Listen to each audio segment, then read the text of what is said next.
Jelas ya? Paham ya? Nah, kalau sudah paham, sekarang saya izinkan untuk kembali. Sekarang kita masuk ke bacaannya. Lihat sini. Ada 3 rahasia dalam bacaan. I'tidal. Dan jumlah bacaannya ada 12. Bukan cuma 1, 2, 3 atau 4. Ada 12 bacaan i'tidal. Fokus. Nanti yang paling populer dari 12 ini ada 3 bacaan. Jadi saya sederhanakan kepada 3 bacaan karena ini yang paling populer. Lihat sini, fokus baik-baik. Kita dari ruku tadi. Bangkit. Misal saya ambil yang diangkat. Sami'allahu liman hamidah. Bersamaan dengan berdiri ya. Bersamaan dengan berdiri. Kemudian, perhatikan baik-baik. Kalau Anda jadi imam, jadi makmum, maka kalimat ini mutlak untuk diucapkan. Ada yang menyebutkan fardu, ada yang menyebutkan sunnah muakkadah. Tapi umumnya mayoritas mengatakan karena disatukan dengan gerakan sholat, maka dia wajib untuk diucapkan kalimat ini. Jadi begitu Anda naik, Sami'allahu liman hamidah, kan? Baik sholat sendirian atau jadi imam. Kalau menjadi makmum, maka ada 2 pilihan. Bisa mengulang kalimat yang sama, Sami'allahu liman hamidah, atau menjawab dengan kalimat yang kedua, Rabbana walakal hamd. Perhatikan, kalimat pertama, Sami'allahu liman hamidah, itu istilahnya disebut dengan tasmi' namanya. Nanti saya berikan rahasianya di akhir. Tasmi'.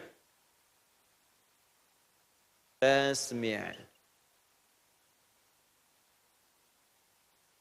Dari kata sami'a Allah tasmi'. Apa itu tasmi'? Memperdengarkan sesuatu. Memperdengarkan sesuatu. Kita ingin memperdengarkan kepada Allah tentang pengakuan kita kepada Allah. Ya, lihat sini. Kan Allah perintahkan dalam ruku. Hei, pasrah kepadaku. Jauhkan dari hal yang tidak penting. Minta kepadaku. Menyembahlah padaku. Tawakal kepadaku. Lalu kita katakan, Subhana rabbiyal azim. Wa bihamdi.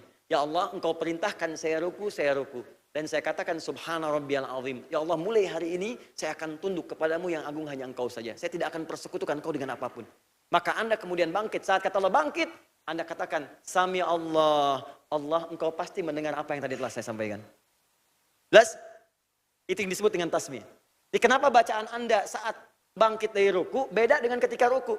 Semua bacaan perpindahan sholat itu selain i'tidal semuanya Allahu Akbar.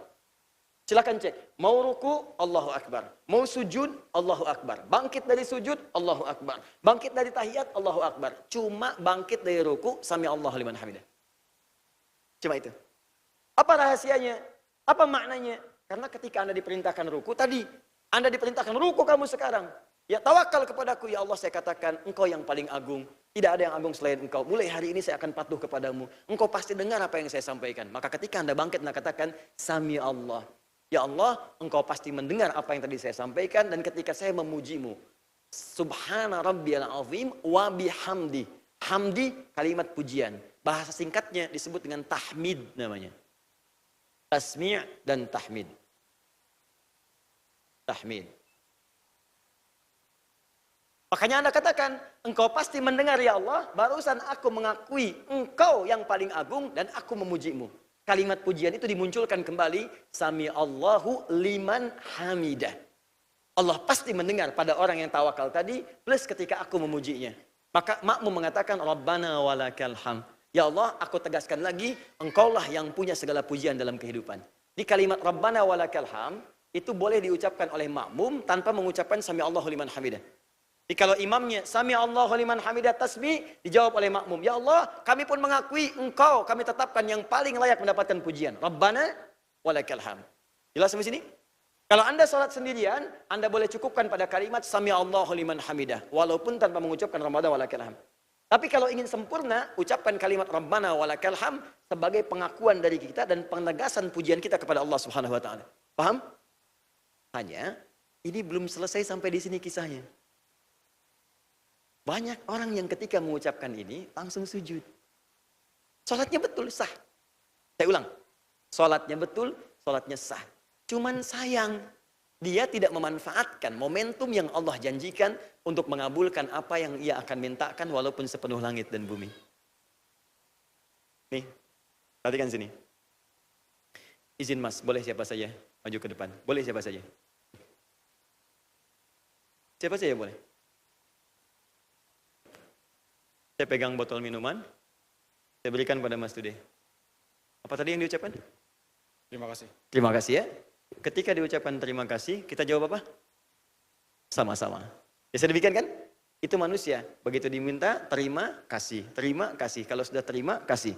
Saya ucapkan, saya sampaikan, ini Mas, terima kasih, jawabannya sama-sama. Allah lain. Allah mesti beda dengan makhluk. Ketika ada seseorang mengucapkan terima kasih kepada Allah, memuji Allah, maka Allah akan balas dengan yang lebih mulia dari apa yang pernah ia dapatkan sebelumnya. La in syakartum la azidannakum. Quran surah 14 ayat 7. Ketika Anda bersyukur kepada Allah, baik memujinya, bertakbir kepadanya, pasrah kepadanya, Allah pasti akan tambahkan apapun yang Anda butuhkan. Jadi ketika Anda ruku dan Anda memasrahkan semua kepada Allah dan mengatakan saya puji Engkau ya Allah, begitu memuji, tanda syukur kita, kalimat syukur pertama yang mengalir di lisan bukankah alhamdulillah? Alhamdulillah ya Allah, Engkau berikan saya anugerah keturunan. Alhamdulillah ya Allah, Engkau lancarkan pekerjaan saya. Alhamdulillah kalimat syukur. Begitu Anda mengatakan subhana rabbiyal azim wa bihamdi. Sami Allahu liman hamida. Alhamdulillah. Rabbana walakal hamd. Kaidahnya mengatakan setiap mengucapkan alhamdulillah, apa yang kamu butuhkan aku berikan. La azidannakum. Maka ketika Anda mengatakan Rabbana walakal hamd, Allah turunkan kalimat apa yang kamu butuhkan. Kata Allah, lihat kalimatnya. Diturunkan kalimat lewat lisan Nabi. Mil as-samawati wa mil al-ardi wa ma bainahuma wa mil ma syi'ta min syai'im ba'du. Ya Allah, Engkau yang punya sepenuh langit, Engkau yang punya sepenuh bumi, Engkau yang punya di antara langit dan bumi, Engkau yang berkehendak memberikan apapun yang dimohonkan selain daripada itu. Maka ketika kalimat itu muncul, Allah berikan kesempatan. Mau minta apa? Sepenuh langit, sepenuh bumi atau di antara keduanya, aku berikan pada saat ini. Makanya, alhamdulillah. Banyak orang dulu meminta saat berdiri. Mas. Mohon maaf ya. Banyak orang dulu meminta saat berdiri. Kenal Nabi Zakaria? Alhamdulillah. Saya barusan dari Tanah Kusir, ada yang kenal Nabi Adam, kenal Nabi Musa, ya. Masih agak lumayan lah. Dulu saya di Sukabumi, hubud dunia. Sukabumi itu hubud dunia, suka hubun bumi dunia. Saya tanya, kenal Fir'aun? Kenal, yang luar biasa. Nabi Zakaria itu diuji, pernah saya sampaikan kisahnya dulu, diuji, sudah berumah tangga, kemudian belum ada keturunan, sudah fisiknya letih, rambutnya memutih, dan dapat ujian. Jadi jangan dikira jadi ahli surga itu aman dari ujian, tidak. Ahli surga yang jelas surganya diuji. Dan mereka sabar dengan ujian. Kita belum jelas surganya, nggak pengen diuji, kita siapa? Ya, ahli surga pun belum aman dari ujian, apalagi kita yang belum jadi ahli surga. Dan ternyata ujian itu adalah sumber pahala. Dari pahala itu bekal untuk ke surga. Diuji selama berumah tangga, belum ada keturunan. Dan istrinya, mohon maaf teman-teman akhwat, divonis secara medis itu monofus dan mandul. Jadi mustahil punya keturunan. Apa yang lo kerjakan? Sholat. Dan yang paling dahsyat, dalam berdirinya, berdiri memohon kepada Allah. Qala rabbi habli min ladunka dzurriyyatan thayyibah innaka sami' ad-du'a. Ya Allah, mereka mengatakan aku mustahil punya keturunan di keadaan begini. Ketika manusia mengatakan mustahil, aku mohon kepadamu saja yang tidak punya batas dalam pengabulan. Engkau pasti mendengar apa yang aku mohonkan. Apa jawabannya? Tiba-tiba dikabulkan seketika. Fanadatul malaika wa huwa qa'imun yusalli fil mihrab. Annallaha yubashshiruka bi Yahya. Tiba-tiba turun malaikat mengatakan sedangkan beliau masih berdiri dalam salatnya. Berdiri. Kata malaikat itu, Anda dapat kabar gembira. Dari Allah langsung akan punya anak, namanya langsung diberikan oleh Allah Yahya, artinya hidup. Yang mustahil menurut manusia, lahir dari rahim seorang perempuan yang divonis monofos dan mandul, bayi yang hidup, kata Allah nggak ada yang mustahil bagiku. Jadi lahir dan hidup. Kapan itu terjadi? Dalam sholat. Di posisi apa? Berdiri. Bacaannya apa? Sami'ud du'a. Ada di mana ayatnya? Quran surah ketiga ayat 38 sampai 39. Paling kanan sebelah atas di mushaf. Saya tanya pada Anda, saat ini tidak berdiri atau duduk? Adakah bacaan saminya? Ada sami Allahu liman hamidah. Rabbana walakal hamd. Setelah itu silakan pilih. Anda ucapkan, kalau Anda punya kebutuhan yang banyak, yang sifatnya mungkin sulit dipanjatkan dengan lama-lama, maka ucapkan kalimat yang telah kita hafalkan. Mil as-samawati wa mil al-ardi wa mil ma syi'ta min syai'im ba'du. Ingat ada mil'a, ada mil'u. Bacaannya sedikit beda. Maksudnya dua-duanya benar. Riwayatnya ada mil'a, ada mil'u. Kalau pakai mil'u, ada tambahan sedikit. Mil'us samawati. Boleh diikuti? Mil'us samawat wa mil'ul ardi. wa ma bainahuma wa mil'u ma syi'ta min syai'im ba'du. Baik. Artinya begini, ya Allah, aku sekarang punya kebutuhan, punya keperluan, banyak ya Allah.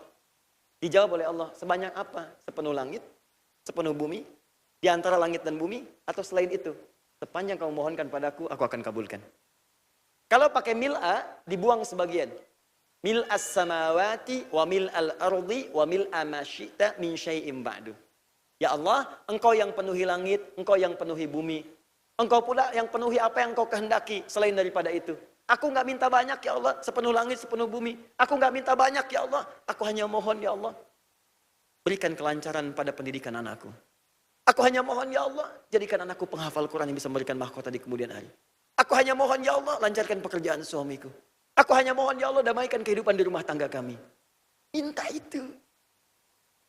Banyak orang ketika i'tidal itu tidak dimanfaatkan. Jadi begitu bangun, sami Allahu liman hamidah, seketika sujud saja. Salatnya sah, benar. Secara rukun bagus, secara fikih benar. Cuman Anda kehilangan momentum untuk bermohon kepada Allah yang mungkin cepat dikabulkan. Jelas? Baik. Jadi i'tidal secara bahasa bisa berarti berdiri yang sempurna dan seimbang. Jadi kalau sudah ruku, berdirilah sampai tegak seimbang, jangan terlalu miring kanan, miring kiri, depan ataupun belakang. Yang kedua, bacaan dan gerakan i'tidal memberikan pesan kepada kita, kalau orang-orang yang selalu tawakal kepada Allah, benar beraktivitasnya, tidak pernah menduakan Allah dengan hal lain dalam kehidupannya, maka derajatnya akan diangkat oleh Allah Subhanahu wa taala. Begitu diangkat sampai ke atas, diberikan oleh Allah peluang untuk menjawab semua keinginan yang ia mohonkan kalau itu benar bermaslahat bagi dirinya. Itulah cara, bacaan, dan hikmah i'tidal yang kita bahas sampai dengan pertemuan kali ini. Masih ingat kaidah tadi? Kalau ada yang benar-benar bersyukur kepada Allah, akan diapakan oleh Allah? Tambah lagi. Saya akan berikan rahasia kepada Anda. Ada orang yang sudah i'tidal diangkat oleh Allah, tiba-tiba orang itu melakukan satu amalan lagi yang ketika dikerjakan, maka saat itu pun kata Nabi, minta apa yang kamu mohonkan sebanyak-banyaknya karena seketika akan dikabulkan tanpa ada jeda. Apa amalan itu? Itu pertemuan berikutnya nanti. Oke, kita jeda dulu sebentar. Kita diskusi dulu ya, supaya kita bisa paham. Saya mohon ya, kalau ada yang kurang paham, kurang jelas, perjelas. Jangan meninggalkan tempat kita ini. Anda investasi waktu, tenaga, segalanya. Ya, ini tidak mudah. Jadi saya tidak menginginkan ada keluar dari sini tidak paham. Semua harus mengerti, kita harus belajar bersama, dan mudah-mudahan dampaknya bisa kita rasakan dalam kehidupan. Ayo silahkan, pertama kalau ada kaitan dengan materi kita silahkan. Kalau tidak ada kaitan boleh nanti dengan topik yang lainnya. Saya mohon izin hanya mungkin 5-10 menit sebelum zuhur saya mohon pamit ya. Silahkan.